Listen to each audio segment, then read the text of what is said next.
얼마 전 아들에게서 결혼 소식을 들었습니다. 결혼이라는 말만 들어도 마음이 복잡해지곤 했어요. 제게는 시집살이 30년의 세월이 있거든요. 남들은 다 알 듯 말 듯 하지만 그 안에는 수많은 눈물과 고민이 녹아 있죠. 제 시어머니가 유독 무서우셨던 건 아니었어요. 하지만 저는 서울에서 나고 자랐고 시댁은 시골이었으니 처음부터 생활 방식이 달랐죠. 부엌에서 일하던 걸음걸이부터 말투 하나까지도 자꾸 지적받았습니다. 밤이면 침대에 누워 혼자 울기도 했답니다. 내가 도대체 뭘 그렇게 잘못했기에? 그런 생각을 하다가 잠들던 날이 수도 없이 많았어요. 그런데 이제 제 아들 민석이가 결혼을 한다고 하니 묘한 기분이 들었습니다. 그래, 때가 되긴 했지.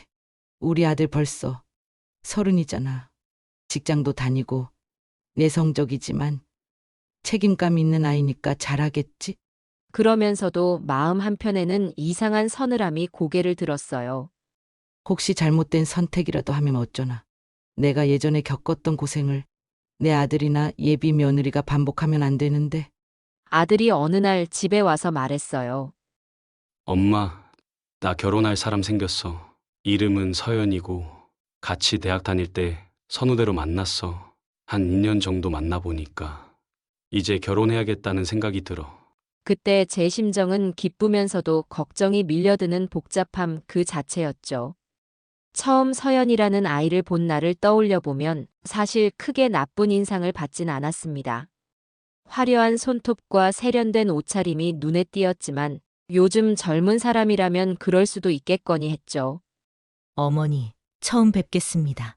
민석 오빠에게 말씀 많이 들었어요. 이렇게 공손하게 인사하길래 저도 반갑게 답했어요. 그래, 서연아. 만나서 반가워. 우리 민석이랑 잘 만나주고 있어서 고맙구나. 서연이는 빙그레 웃었지만 어딘가 서늘한 거리감이 느껴졌어요. 처음 만남이라 어색해서 그런 거겠지 싶었고 대수롭지 않게 여겼어요. 그날 민석이는 서연이만 바라보고 있었죠. 눈빛이 반짝거리더라고요. 마음이 놓이기도 했어요. 우리 아들이 드디어 자신만의 짝을 찾았구나. 어려서부터 책만 들여다보던 아이가 저런 환한 표정을 짓는구나.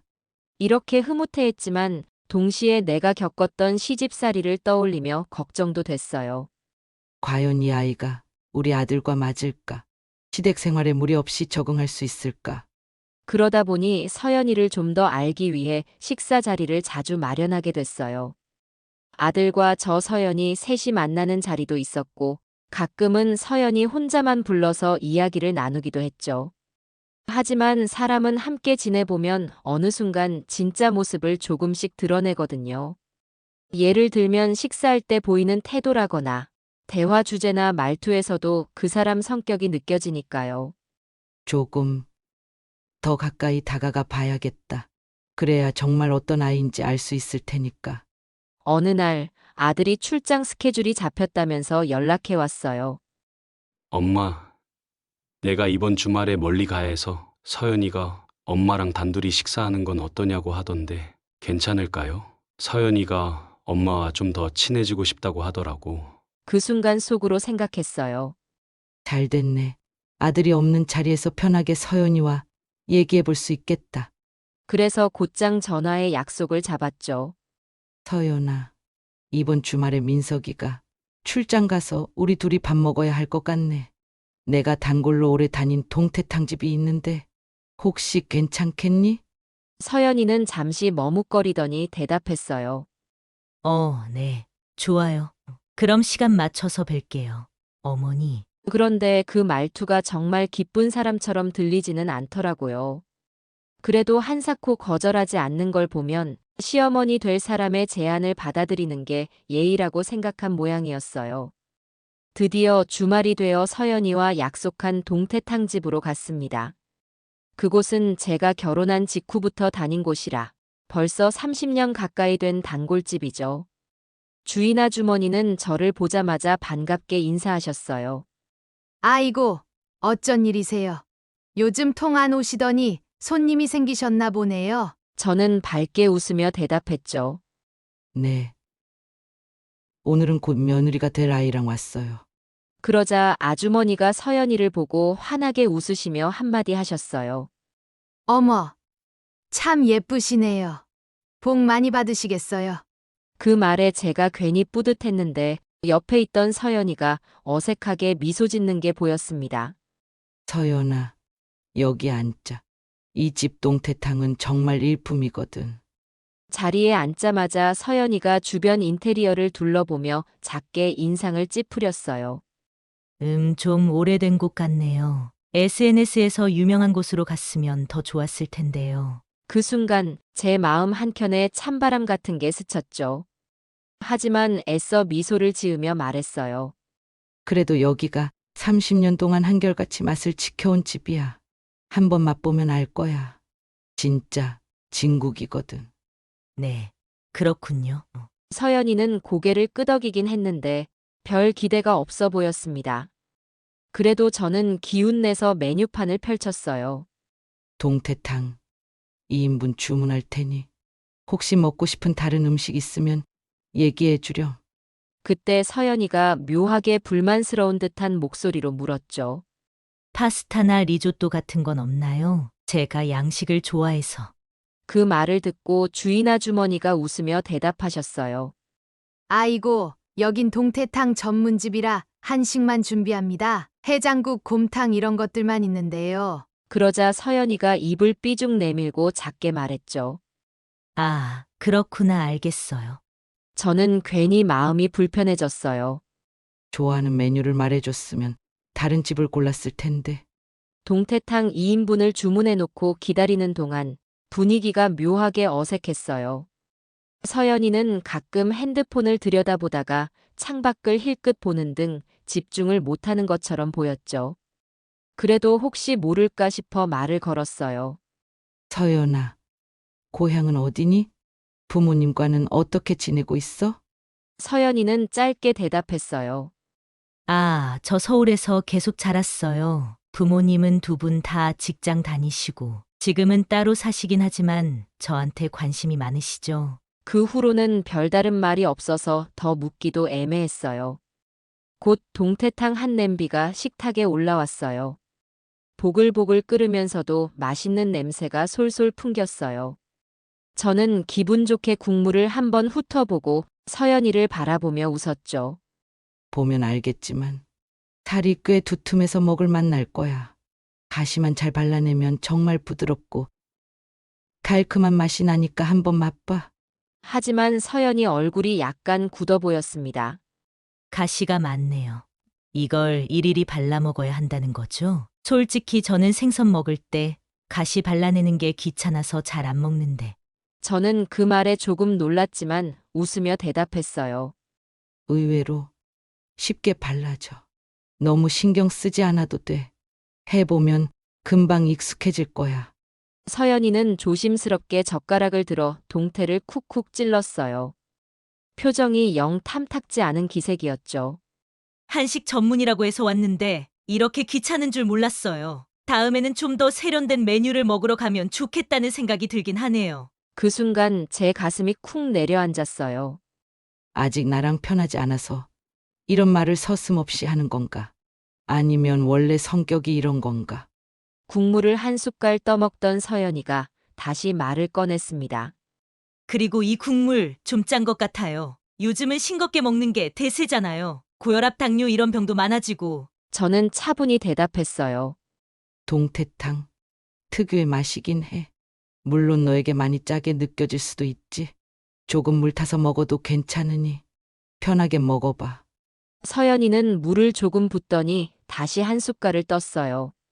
너무 뜨거워요. 뭔가 식혀서 나오면 좋을 텐데. 동태탕은 원래 뜨거울 때 먹어야 제맛인데 냄비에서 바로 끓여내는 게 좋은 거란다. 제가 부드럽게 설명했지만 서연이는 잘 받아들이지 않는 것처럼 보였어요. 식사가 이어지는 동안에도 서연이는 계속 불평이었어요.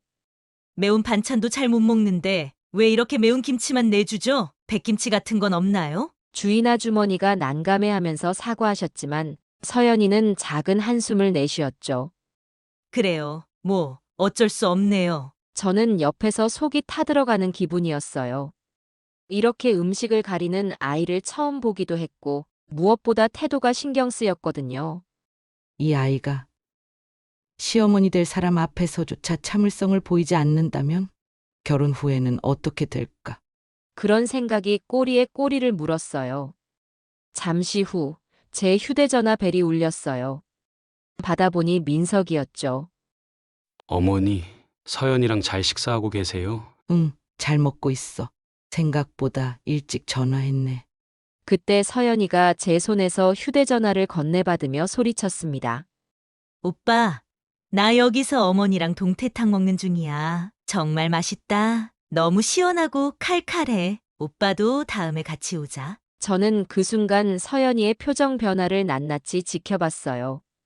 수화기 너머로 들릴 민석이의 기분에 맞춰 그녀가 밝게 웃으며 말하는 모습이었거든요. 그리고 전화를 끊자마자 다시 원래 무뚝뚝하고 투덜대는 표정을 되찾았어요. 휴, 이제 좀 배부르네요. 진짜 가시 발라내는 게 번거로워서 더 못 먹겠어요. 저는 그 말을 듣고 가슴이 철렁했어요. 이 아이가 이렇게도 솔직하게 불만을 터뜨리는 건 나를 전혀 존중하지 않는 게 아닐까. 그런 생각이 점점 선명해졌어요. 식사를 마치고 나올 때 서연이는 고개도 제대로 숙이지 않고 밖으로 먼저 나가려고 했어요. 주인 아주머니가 다음에 또 오세요. 하고 인사하셨는데 서연이는 대충 손을 흔들다시피 했죠. 저도 얼른 나오며 인사를 건넸어요. 아주머니, 오늘도 잘 먹었습니다. 다음에 또 올게요. 아주머니는 뭔가 놀란 얼굴로 저를 바라보셨지만 자세히 물어보진 않으셨어요. 가게 밖으로 나오자 가을바람이 제 볼을 스쳐갔어요. 어머니, 오늘 시간 내주셔서 감사해요. 그럼 저 먼저 갈게요. 하고는 택시를 잡으려고 앞쪽으로 걸어갔습니다. 저는 그런 서연이를 잠시 바라봤어요. 진짜 이렇게 끝인가? 그래, 아마도 불편했겠지? 그러면서도 마음이 개운치 않았어요. 서연이가 택시를 타고 떠난 뒤 저는 한참 동안 그 자리에 서 있었어요. 이게 뭐지? 나는 예비 며느리와 사이좋게 지내고 싶었는데 왜 이렇게 불편한 기운만 남았을까? 돌아서는 발걸음이 영 무겁더군요. 그날 이후 제 마음속에는 이상한 불안감이 가시지 않았어요. 아들에게 말을 해볼까 싶었지만 아직은 시기상조라고 생각했습니다. 괜히 지레짐작으로 판단했다가 인석이가 서연이 편을 들면 어떡해? 오히려 내가 꼰대처럼 보일 수도 있잖아. 이런 생각들에 머리가 복잡해졌죠. 그래서 한동안 혼자만 고민했어요. 요리에 집중해 보려고 해도 자꾸 서연이 얼굴이 떠오르고 집안일을 하다가도 가시 발라먹기 귀찮다던 서연이 목소리가 귓가에 맴돌았어요. 식당에서 그렇게 대놓고 불평하던 모습이 과연 평소 성격이 맞을까 싶었지만 아무리 생각해봐도 저런 성격이라면 문제겠다는 생각밖에 들지 않았죠. 몇 주 뒤 민석이가 주말에 집으로 왔습니다. 식탁에 앉아 반찬을 이것저것 챙기는 아들 얼굴을 바라보니 아직도 해맑고 순진해 보였어요. 엄마, 서연이랑 식사 자리는 어땠어? 서연이가 어머니 잘 챙겨주셨다고 하던데. 저는 당황했어요. 그래? 그냥 그랬어. 뭐 특별한 일은 없었단다. 차마 그날 느꼈던 불쾌함을 솔직히 말하기 어려웠죠. 아들은 밥을 먹으며 즐거워 보였습니다. 서연이가 어머니 음식 좋아할 거라고 하던데 기회 되면 집에 초대하면 어때요? 엄마 손맛 끝내주잖아. 저는 대답을 머뭇거렸어요. 글쎄. 아직은 좀 일러. 너가 출장 간 동안 한번 만났으니 다음에 또 천천히 자리를 마련해보자. 민석이는 별다른 의심 없이 고개를 끄덕였어요. 그래서 더더욱 말하기 곤란했어요. 우리 아들은 저 아이의 다른 모습을 전혀 모르고 있는 거구나. 혹여 내가 얘기를 해봤자 아들이 믿어줄지 의문이네. 그러나 결혼은 평생을 함께하는 일이니 그냥 넘어갈 수도 없었어요. 며칠 뒤 저는 결심하고 서연이에게 전화를 걸었어요. 서연아, 안녕. 우리 지난번에 동태탕 집에서 먹은 거 기억나지? 혹시 시간이 되면 이번에는 내가 근사한 한정식 집으로 초대하고 싶은데 어때? 그러자 서연이가 전화 너머에서 망설이는 기색을 보였습니다. 한정식이요? 저 한식보다는 양식을 좋아하긴 하는데 그래도 어머니가 좋다고 하시면 가볼게요. 말투만 듣고 있어도 별로 내키지 않는다는 게 느껴졌어요. 저는 이 아이가 과연 한식을 싫어하는 건지 아니면 시어머니가 고른 식당이라서 불만인 건지 헷갈렸어요. 하지만 일단 한 번 더 만나서 대화를 나눠봐야겠다고 생각했죠. 그래. 그럼 주말에 시간 맞춰서 만나자. 우리 좀 더 이야기해 보자꾸나. 전화를 끊고 나서도 마음이 편치 않았습니다. 아직 정식으로 시집 온 것도 아닌데 벌써부터 이런 신호가 보이면 어떡하지? 우리 민석이가 앞으로 이 아이와 평생을 살아야 하는데. 그 무거운 마음을 안고 주말을 기다렸어요. 주말이 되자 약속한 한정식 집에 나갔어요. 그러나 서연이는 이번에도 별다른 표정 없이 식사를 시작했습니다. 메뉴에 나온 각종 나물과 생선구이가 깔리자 작은 목소리로 투덜대기 시작했죠. 어머니, 이거 다 채소잖아요. 저 탄수화물 조절하는 중이라 해물 파스타 같은 걸 기대했는데 그 말을 듣고 저는 속으로 또 한숨을 쉬었어요. 식사 분위기는 이전과 크게 다르지 않았고 서연이는 한식을 그다지 즐기지 않는 듯 했어요. 사실 한식을 좋아하진 않지만 민석 오빠가 어머니랑 자주 드신다길래 참아보는 거예요. 이렇게 말하길래 전 대놓고 한마디 했어요. 서연아, 민석이는 어릴 때부터 집밥을 좋아했단다. 나도 너희 둘이 앞으로 같이 살게 되면 이런저런 음식 잘 챙겨 먹길 바라는데 혹시 한식을 전혀 못 먹으면 어려울 수도 있지 않을까? 서연이는 애매하게 웃었어요. 하하, 뭐 좋아지겠죠? 하지만 그 말투에 진심이 느껴지지 않았어요. 제가 볼 때는 굳이 내가 이걸 왜 먹어야 하나 하는 마음이 깔려 있는 듯 했죠. 식사가 끝나갈 무렵 저는 속이 상해서 도무지 더 말이 안 나오더라고요. 아들 없는 자리라. 이렇게 솔직하게 불만을 털어놓는 건가? 민석이 앞에선 다른 모습을 보이겠지? 이런 생각이 머리를 맴돌았어요.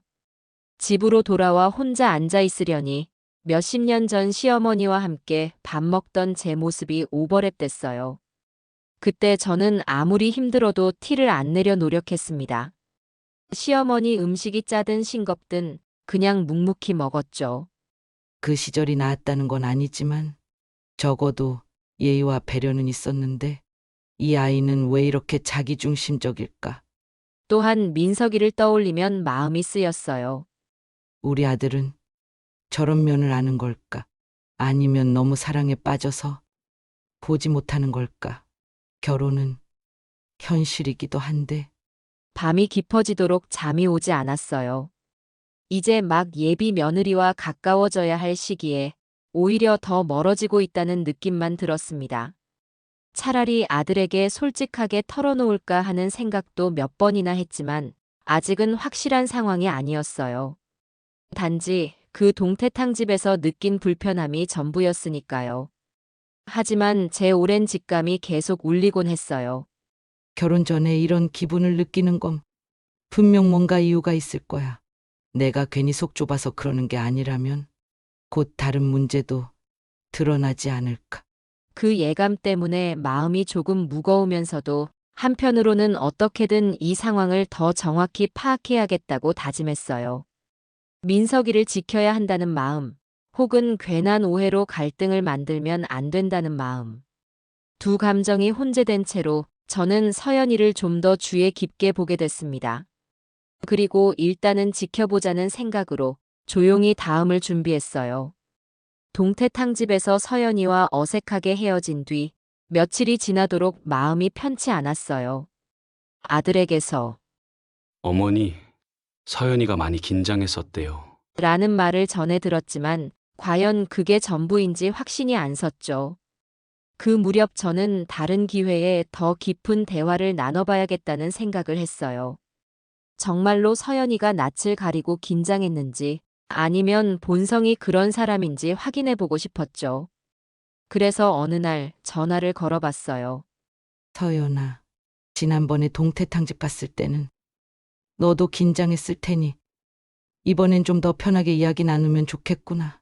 식사 후에 카페에서 차 한잔하면서 서로에 대해 이야기 좀 해볼래? 서연이는 망설이긴 했지만 이내 좋다고 대답했어요. 아들이나 제가 다시 불편함을 느끼지 않길 바라며 좀 더 분위기 괜찮은 식당을 골랐죠. 약속 당일 저는 서연이를 보며 이렇게 말했어요. 서연아, 오늘은 아예 서양식 레스토랑으로 예약했단다. 지난번에 너가 양식을 좋아한다고 해서 마음 편하게 먹고 얘기 나누자. 서연이는 그제야 살짝 반색하는 듯 보였어요. 레스토랑 분위기는 조용하고 깔끔했어요. 간단히 샐러드와 스테이크를 주문했고 서연이는 약간 밝아진 표정을 보였죠. 이런 곳은 제 취향이에요. 저도 속으로 안도했어요. 그래. 음식을 가리는 편이라면 좋아하는 메뉴를 함께 먹는 게 낫겠지. 이번엔 제발 편하게 지냈으면 좋겠다. 샐러드가 나오자 서연이가 먼저 포크를 들어 한 입 맛보았어요. 그러고 나서 덧붙였죠. 상큼하니 괜찮네요. 저는 고기보다 채소 위주로 먹는 걸 좋아해요. 다이어트에도 좋고요. 그래. 요즘 젊은 사람들은 건강에 관심이 많다니까. 좋은 습관이지. 식사는 비교적 차분하게 진행됐어요. 저는 속으로 이제 좀 괜찮아지려나 오해였나 싶었죠. 하지만 메인 요리를 다 먹고 디저트로 넘어가면서 서연이가 갑자기 결혼 이야기를 꺼내더라고요. 어머니, 저 사실 결혼하면 하고 싶은 게 많아요. 우선 신혼집은 강남 쪽 오피스텔이라도 좋으니 깔끔한 곳이면 좋을 것 같고요. 저는 그 말에 물었어요. 오피스텔이라. 그래도 요즘 많이들 그렇게 시작하긴 하더라. 민석이 월급으로 감당 가능할까? 월세로 살 계획이야? 민석 오빠가 대출이나 월세 정도는 할 수 있다고 말하긴 했어요. 하지만 어머니께서도 좀 도와주시겠죠? 결혼할 때 시댁에서 보태는 게 일반적이잖아요. 그 말을 듣는 순간 마음이 복잡해졌어요. 물론 부모가 어느 정도 도와주는 건 우리 세대도 그랬죠. 하지만 시댁이 당연히 보태줘야 한다는 식으로 말하니 기분이 묘하더라고요. 그래서 저는 조심스레 대꾸했어요. 아들 월급이 넉넉하지 않으니 너무 높은 기준을 세우면 힘들겠지. 우리 집도 크게 여유로운 형편은 아니야. 너의 생각대로 다 맞추기에는 무리가 있을 것 같구나. 그러자 서연이가 살짝 눈을 동그랗게 뜨며 되물었어요. 민석 오빠가 부모님이 좀 도와주실 수 있다고 얘기했는데 생각보다 여유가 없으세요? 저는 그 말이 좀 당혹스러웠지만 사실대로 말했어요. 민석이 학비나 이런저런 때 돈이 많이 들어가서 노후 대비도 해야 하고 갑자기 큰 금액을 마련하긴 어려워. 서연이는 그때부터 미세하게 표정이 변했어요. 아까까지 밝던 얼굴이 조금씩 굳어졌고 말투도 날카로워졌어요. 그래도 결혼은 큰 행사잖아요. 시혼집이나 예물 같은 건 보통 시댁에서 해오는 게 일반적인데 어머니는 어떻게 생각하세요? 저는 순간 가슴이 덜컥 내려앉았어요. 서연아, 요즘은 서로 형편에 맞춰서 준비하는 게 맞다고들 해? 시댁만 전부 부담하는 시대는 이미 지났잖니.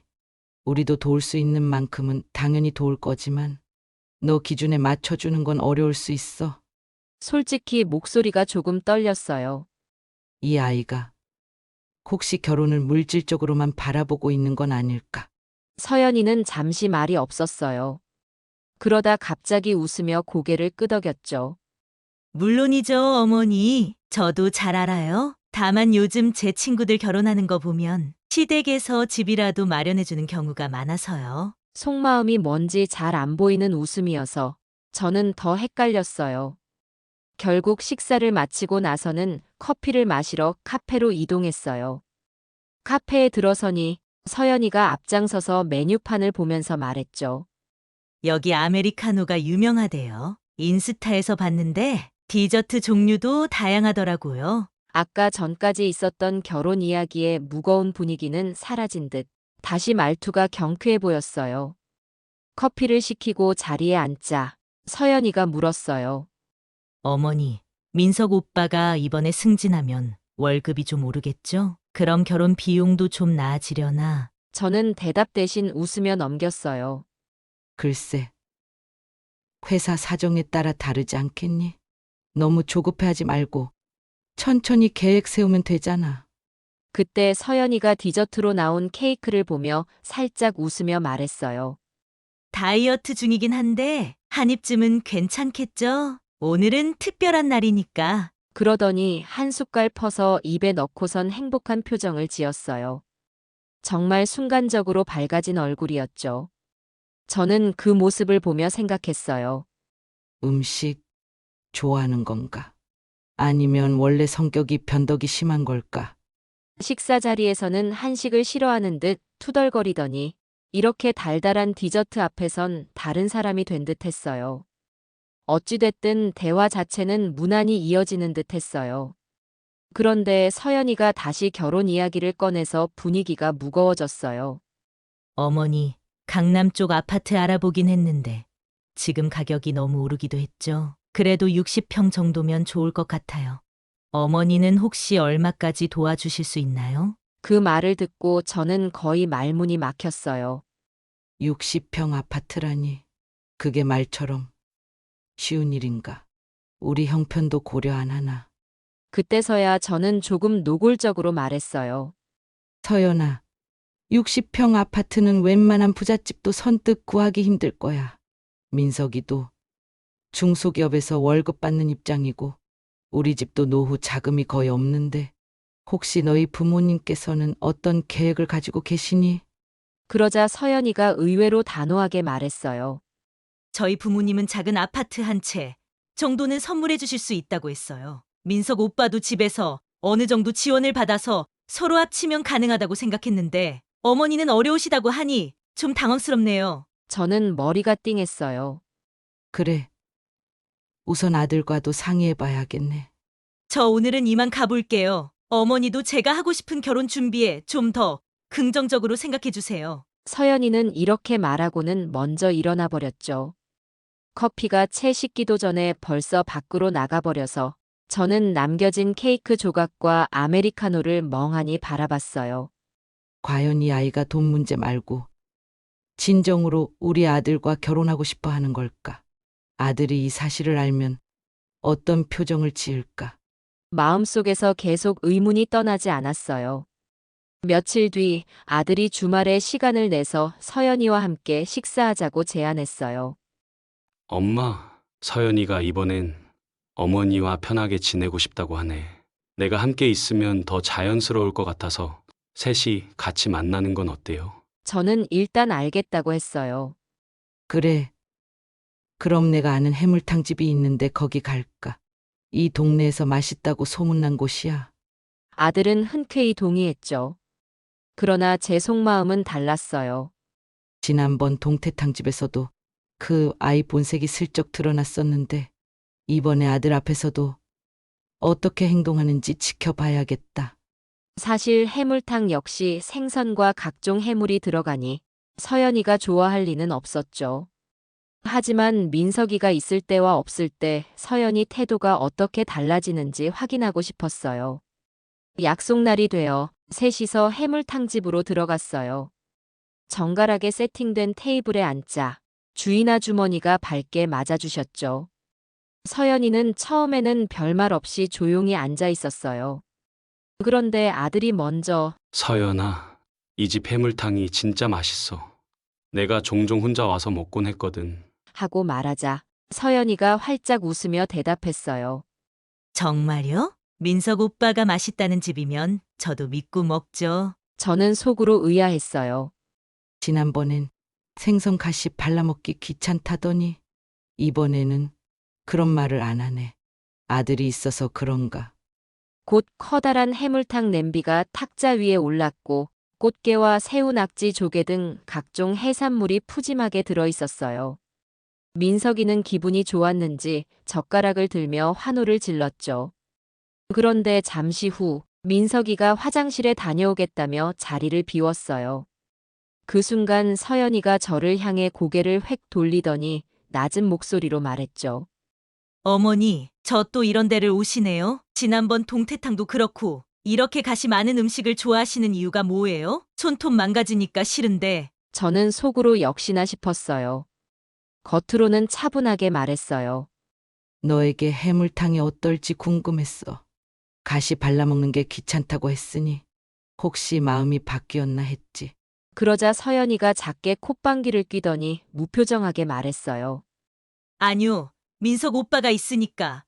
억지로 웃고 있는 거예요. 솔직히 말하면 왜 이런 촌스러운 음식만 고집하는지 이해가 안 돼요. 저는 스테이크나 파스타가 훨씬 좋아요. 그 순간 가슴이 덜컥 내려앉았어요. 이 아이가 아들 앞에서는 한없이 다정해 보이지만 내 앞에서는 이렇게 본색을 드러내는구나. 결혼해서 이런 태도로 시댁에 대한다면 우리 아들은 과연 행복할 수 있을까? 머릿속이 복잡해지는데 마침 민석이가 돌아왔어요. 무슨 얘기 나누고 있었어? 민석이가 환하게 웃으면서 물었고 서연이는 재빨리 표정을 바꾸며 답했어요. 아, 그냥 해물탕 어떻게 먹으면 더 맛있는지 여쭤봤어요. 어머니가 가시 발라 드시면 된다고 하셔서. 저는 그 말에 헛웃음이 나왔어요. 그 후로 식사가 계속되면서 민석이가 서연이를 위해 게딱지를 발라주려 하자 서연이가 잔뜩 애교 섞인 목소리로 말하더군요. 오빠, 나 이런 거 잘 못해. 고마워요. 역시 오빠가 최고예요. 민석이는 뿌듯하다는 듯 웃었고 저는 그 장면을 보면서 착잡한 마음을 달랬어요. 한참 식사를 하다가 저는 결심했죠. 이대로는 안 되겠다. 아들 앞에서 서연이 본색을 털어놓아야겠어. 마침 민석이가 잠시 전화를 받으려고 밖으로 나가자 저는 냅다 이야기를 꺼냈어요. 서연아, 지난번에 나랑 둘이 동태탕 먹으러 갔을 때 너의 말투 기억하니? 가시 발라먹기 귀찮아서 생선 잘 안 먹는데 왜 이런 데를 왔냐고 했지? 게다가 밥도 거의 안 먹고 투덜댔잖아. 서연이가 눈이 커지면서 변명했어요.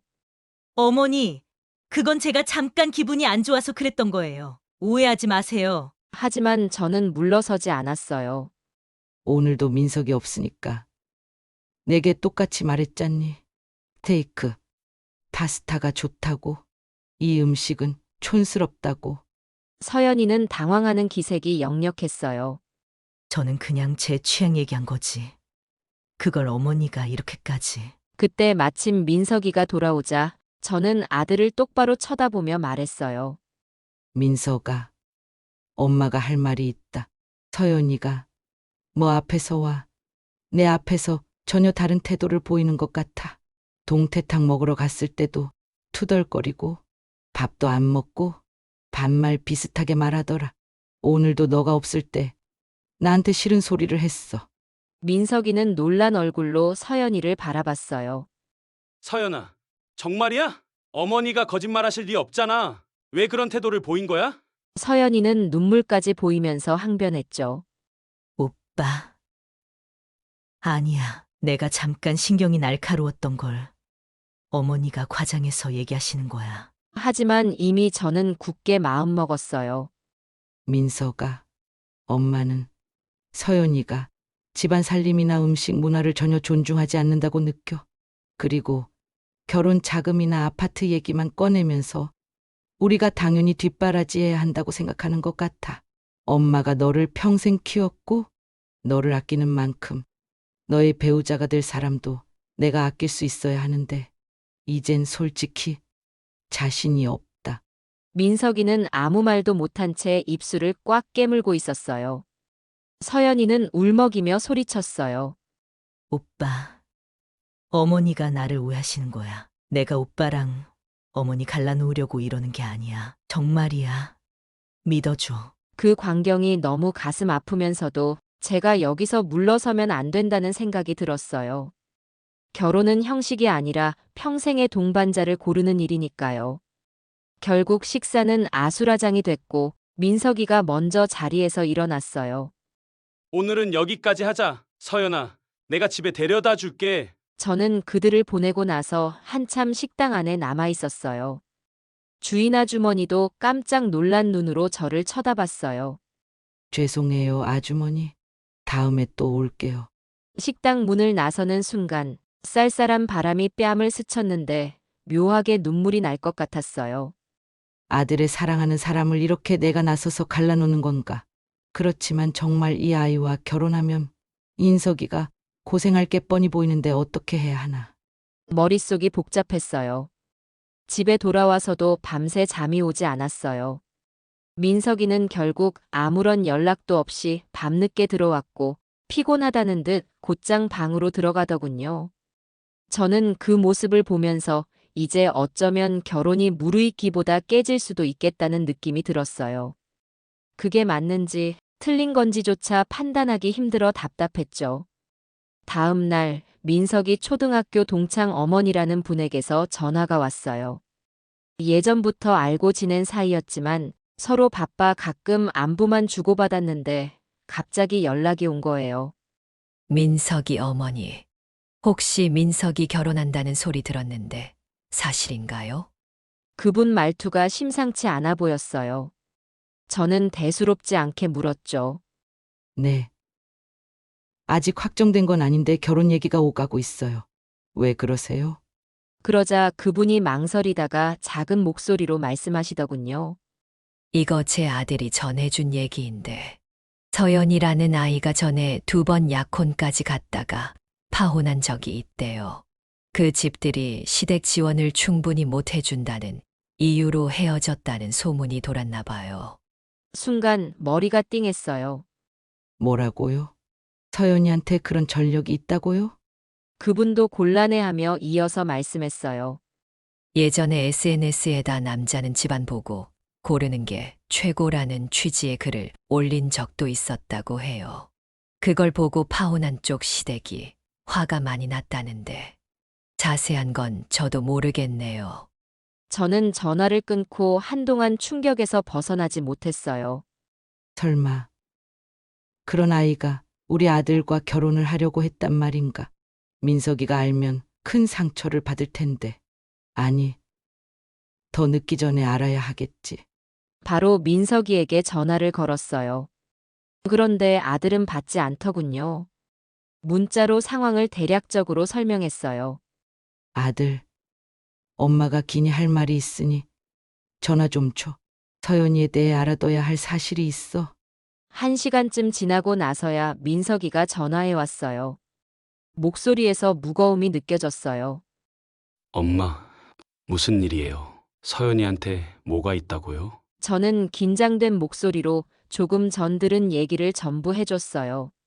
서연이가 전에 2번이나 파혼했다는데 그 이유가 시댁 지원이 부족해서였다고 하더라.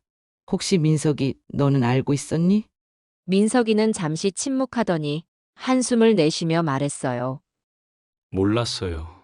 확인해 볼게요. 그날 밤 민석이가 집으로 돌아왔는데 얼굴이 잿빛이었어요. 방에 들어가서 한참 있다가 저를 부르더니 조용히 말했죠. 엄마, 서연이한테 물어봤어. 처음엔 아니라고 했는데 계속 추궁하니까 결국 인정했어. 전에 약혼식까지 갔던 남자가 2이나 있었고 둘 다 별로 부유한 집안이 아니었다는 이유로 파혼한 거였대. 그 말이 떨어지자 제 눈앞이 아찔해졌어요. 결국 또 문제로 결혼을 무너뜨려 온 거구나. 민석이에게도 똑같은 걸 기대했겠지. 민석이는 울상이 되어 있었어요. 엄마, 정말 어떻게 해야 할지 모르겠어요. 서연이는 우리 집이 좀 부자인 줄 알고 접근했다고 솔직히 얘기하더라고요. 내가 괜히 허세 부려서 부모님이 도와주실 거라 말한 적이 있긴 해요. 그래서 서연이가 그렇게 믿었대. 그 말을 듣고 마음이 쓸쓸해졌어요. 아들, 너도 잘못한 부분이 있지만 그래도 이건 너무하잖아. 결국 서연이는 돈만 보고 너를 만난 거나 다름없는데. 민석이는 고개를 푹 숙였어요. 그러게요.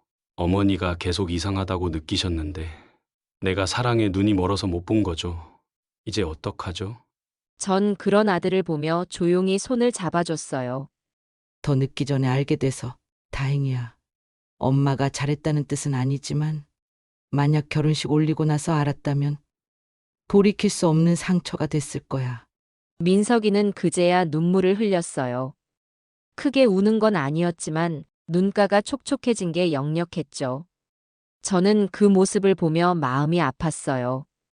다음 날 서연이 집에서 연락이 왔어요. 서연이 어머니가 다짜고짜 따졌어요.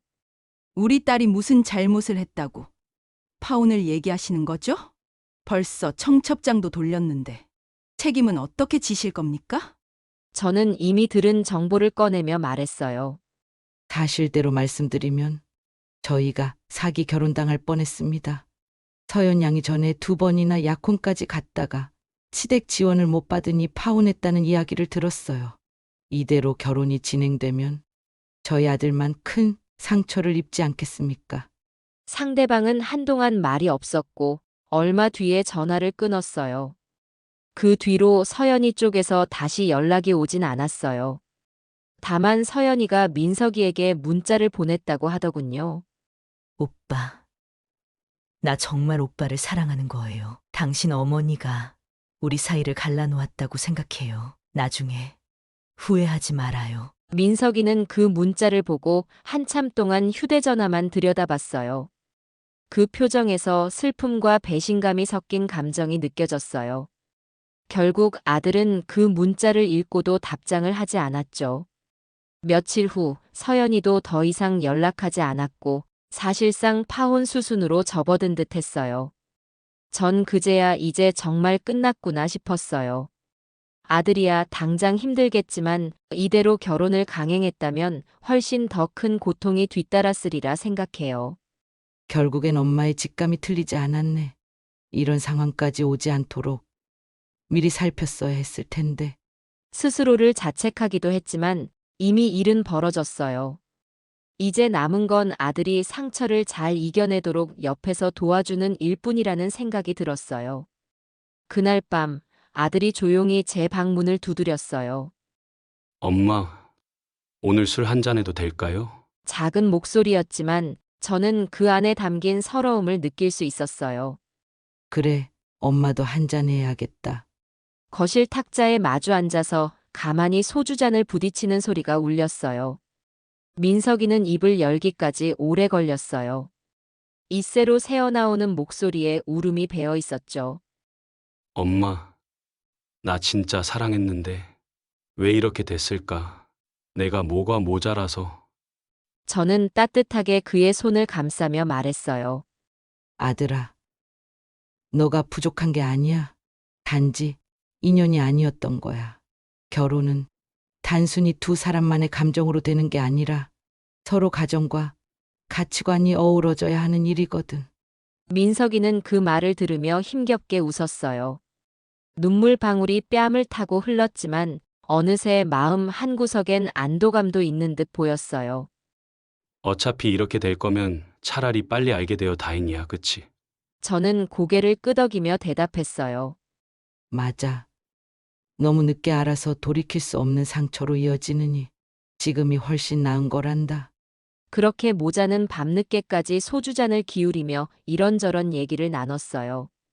민석이는 울기도 하고 가끔씩 씁쓸하게 웃기도 했어요. 저는 아들이 한층 성숙해지는 모습을 지켜보며 마음이 아리기도 했고 동시에 안쓰럽기도 했어요.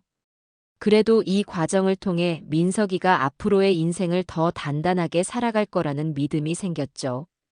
파혼이라는 단어가 쓸쓸한 울림을 남겼지만 저는 확신했어요. 결혼은 서로 존중하고 배려하는 마음이 우선이야. 그걸 지키지 못하는 사람과 함께 한다면 오히려 불행해질 뿐이야. 이번 일은 어찌 보면 민석이에게 필요한 시련이었을지도 몰라. 그렇게 혼란스러웠던 시간 속에서 민석이는 다시 일상을 찾아갔어요. 회사에 나가 열심히 일하고 주말이면 가끔 친구들을 만나 술도 마시면서 차츰 기운을 되찾더군요. 물론 완전히 잊히는 데는 시간이 걸리겠지만 적어도 파혼 직후의 충격만큼은 아니었어요. 저는 그런 아들을 볼 때마다 마음이 뿌듯했어요. 그래, 결국 인생은 시행착오의 연속이니까. 이번에 아픔을 겪었으니 다음번엔 더 나은 인연을 만날 수 있겠지. 엄마는 그저 너를 믿는다. 그날부터 얼마간 서연이 소식은 들리지 않았어요. 아들도 굳이 묻지 않았고, 저도 괜히 더 캐묻거나 하진 않았어요. 그저 서로 마음이 편해질 때까지 조용히 시간을 흘려보냈죠. 저는 마음 한구석에서 살짝 허전함을 느끼면서도 아들이 잘 이겨내 주어서 다행이라는 생각이 컸어요. 언젠가 이 일을 돌이켜보며 그때 엄마 말 듣길 잘했다고 웃을 날이 오겠지? 앞으로 어떤 일이 펼쳐질진 모르지만 적어도 지금은 이 선택이 맞다고 믿고 싶다.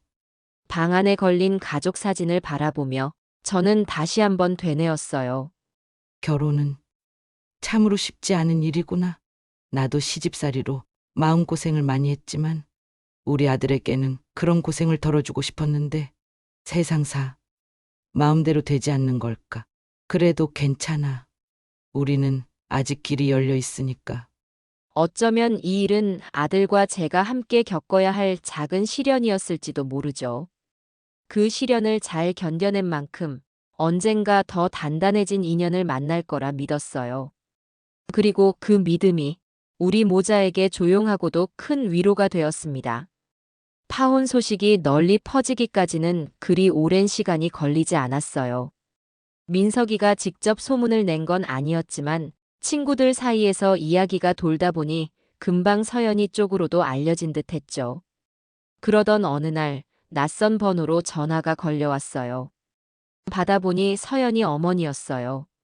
우리 딸이 뭐 그렇게 큰 잘못을 했다고 이 결혼을 파탄 내시는 거예요. 청첩장도 이미 일부 돌렸는데 이 피해는 누가 책임지죠? 위자료라도 생각하시는 건가요? 저는 그 목소리에 담긴 분노를 느끼면서도 담담하게 답했어요. 서연 양이 결혼을 어떻게 준비해왔는지 알게 돼서 저희로서는 더 이상 진행이 어렵다고 판단했을 뿐입니다. 그리고 사기 결혼에 가까운 정황들이 드러났습니다. 오히려 저희가 위자료를 청구해야 할 상황이 아닐까요?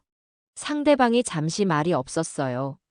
파혼이라는 게 아무렇지도 않게 결정할 일이 아니잖아요. 우리 서연이 결백한 아이예요. 어머니께서 나쁜 쪽으로만 몰고 가시니 오해가 쌓일 수밖에 없죠. 저는 한숨을 내쉬고 조곤조곤 설명했어요. 이미 파혼했던 이력과 집안을 속이려고 했던 부분을 아들이 확인했어요. 사랑도 중요하지만 신뢰가 깨어진 상태로 결혼을 할 순 없지 않겠습니까? 서연이 어머니는 더 이상 받아칠 말이 없었는지 빠르게 전화를 끊었어요. 그 후로는 연락이 오지 않았어요. 한편 민석이는 파혼 이후 한동안 무기력해 보였어요.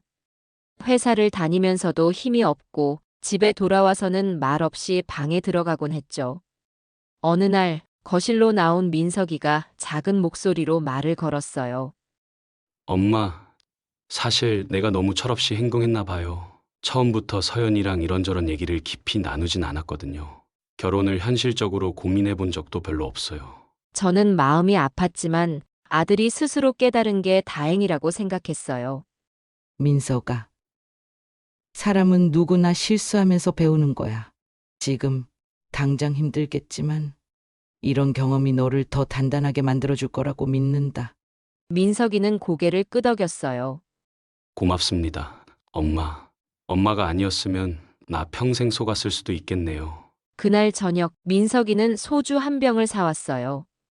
저와 단둘이 마주 앉아 잔을 기울였죠. 아들은 잔을 비우며 울먹였고 저는 그저 곁에서 말없이 들어주었어요. 엄마, 나 요즘 너무 불안해요. 사랑이라는 게 뭔지도 모르겠고 이렇게 쉽게 깨져버릴 줄 몰랐어요. 눈가가 빨개진 아들 얼굴을 보니 마음이 짠했어요. 민서가, 너는 지금 충분히 잘하고 있어.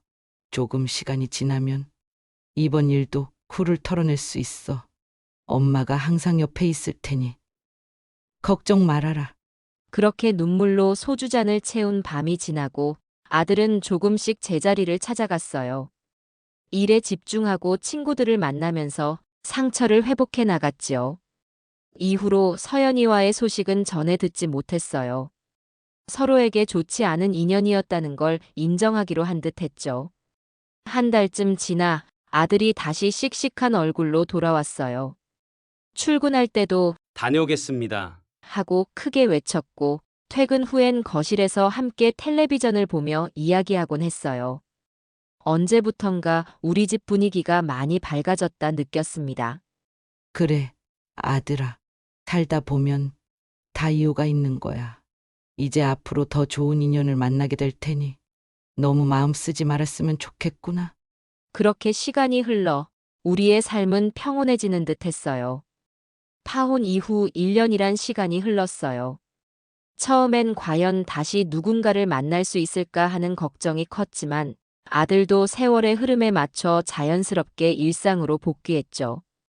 그 사이 회사 생활에 더 몰두했고 성격도 한결 성숙해졌어요. 저는 그런 아들을 보며 가슴 한구석이 뿌듯했어요. 그러던 어느 날 민석이가 조심스러운 표정으로 말을 꺼냈어요. 엄마, 사실 내게 좋은 사람이 생겼어요. 회사 동료인데 차분하면서도 배려심이 깊어요. 우리 사귄 지는 이제 3개월 정도 됐는데 엄마께 소개해드리고 싶어요. 저는 놀라면서도 기쁘게 대답했어요. 그래, 애썼다, 아들아. 그럼 언제 한번 같이 식사라도 할까? 며칠 뒤 회사 동료라는 지연이와 처음 만났어요. 그 아이는 수수한 옷차림에 다소 긴장한 듯 두 손을 모으고 서 있었어요. 그러다가 해맑게 웃으며 다가오더니 작은 종이봉투를 내밀었어요. 어머니, 안녕하세요. 민석 오빠가 어머니께서 깨씹 장아찌를 좋아하신다고 해서 제가 직접 담가봤어요. 처음 만들어봤는데 입맛에 맞으실지 모르겠어요. 그 한마디에 마음이 스르르 풀어졌어요. 정말 소박하고 예의 바른 행동이었죠. 식사 자리에서 지연이는 좋아하는 음식, 싫어하는 음식이 많지 않아 보였어요. 생선 가시도 능숙하게 발라 민석이 접시에 살점을 건네주기도 했죠.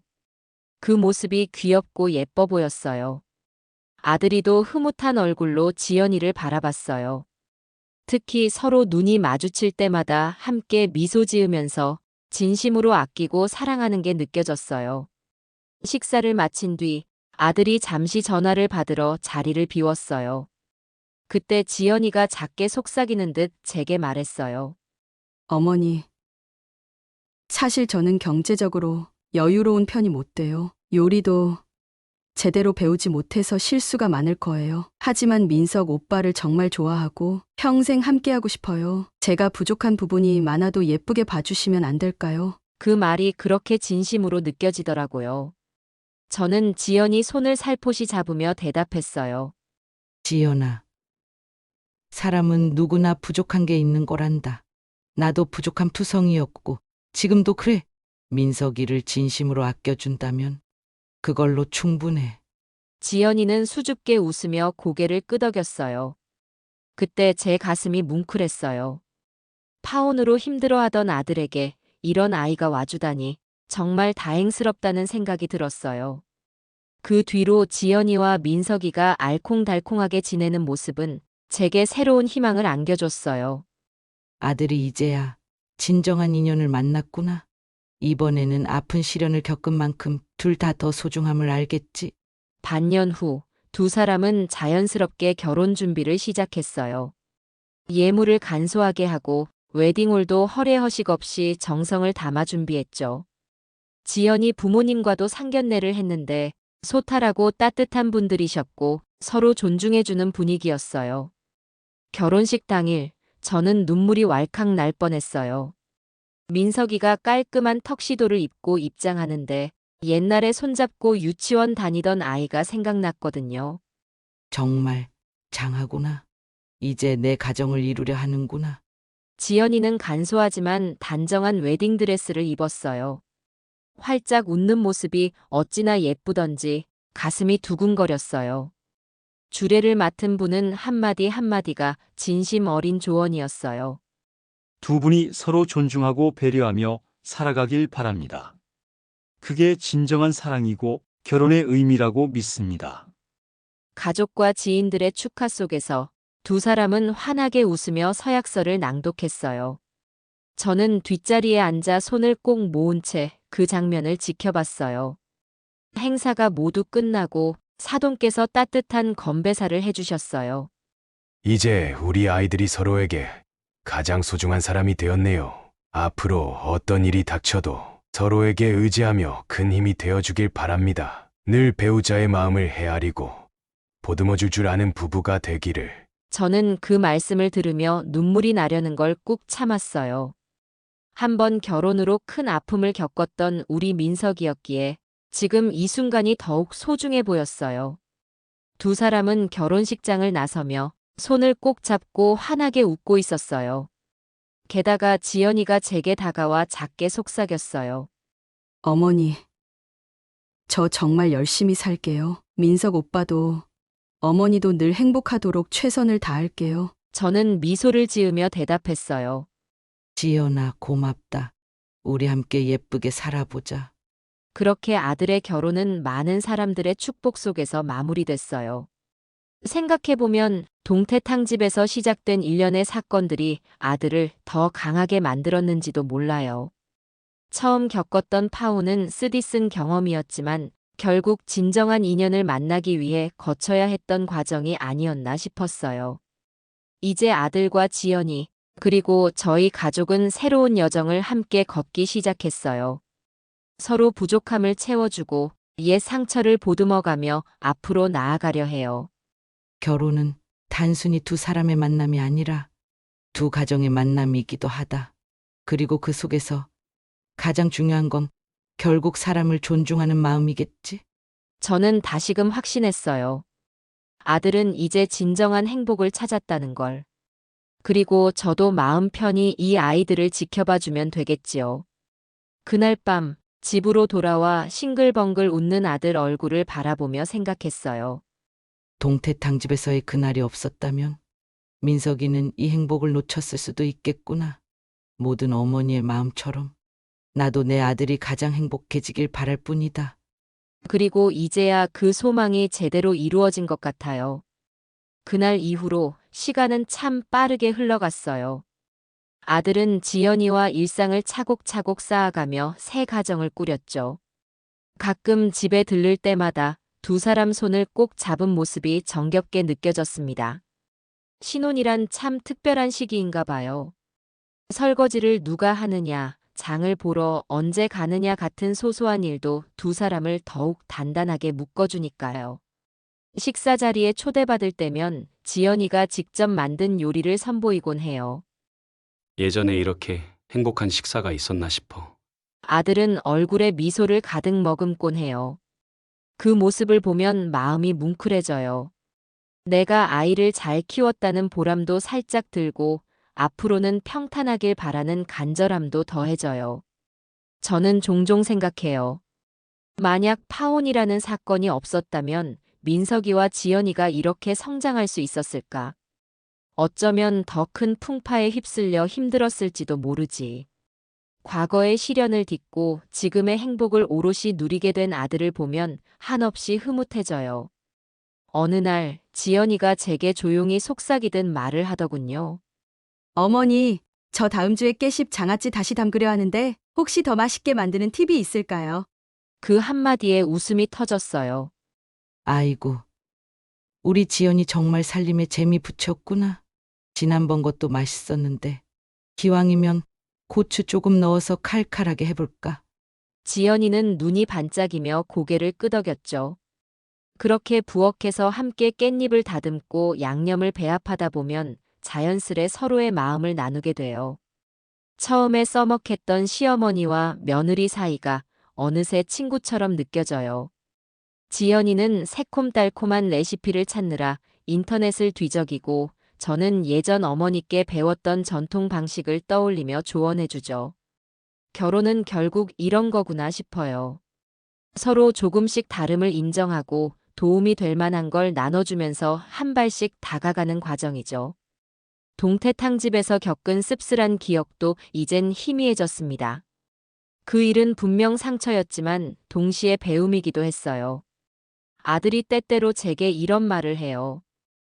엄마, 요즘 회사 생활이 조금 힘들 때도 있지만 집에 오면 지연이가 따뜻한 밥상 차려놓고 기다려줘서 견딜만 해요. 그러면 저는 웃으면서 대답해요. 그래, 그게 가정의 힘이지. 너무 무리하지 말고 둘이 서로 챙겨주며 건강 지켜야 한다. 그러면 아들은 당연하다는 듯 고개를 끄덕여요.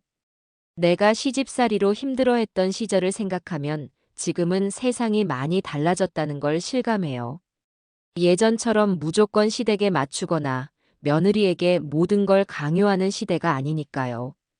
아들도 지연이도 서로 존중하고 대화로 풀어가는 모습이 보기 좋아요. 혹시나 잘못된 길로 갈까 전전긍긍하던 제가 이젠 한결 마음이 편안해졌습니다.